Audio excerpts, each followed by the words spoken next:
Policía Nacional emitió un listado de recomendaciones a la gente que desea viajar para disfrutar de la Semana Santa.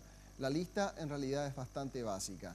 Por ejemplo, evitar el consumo de bebidas alcohólicas si se va a conducir, verificar el buen estado del vehículo que está manejando para viajar al interior y por sobre todas las cosas, también pide llevar los documentos para evitar cualquier tipo de contratiempos.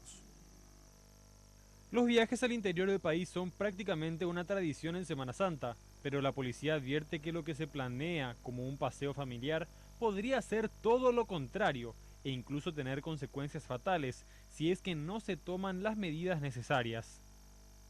El año pasado tuvimos pedidos de apoyo a través del 911 de vehículos con desperfectos mecánicos en la ruta, en donde iba toda una familia. Entonces, a fin de evitar este tipo de contratiempos, es indispensable verificar en qué condiciones está el vehículo. También, como siempre, el pedido que hacemos de evitar el consumo de bebidas alcohólicas si vamos a conducir un vehículo, respetar las señalizaciones de tránsito, especialmente en lo que hace a la velocidad que vamos a imprimir dentro de lo que hace a nuestro trayecto en ruta, el llevar la documentación no solamente de las personas que viajan, sino también del vehículo en el que nos vamos a estar trasladando.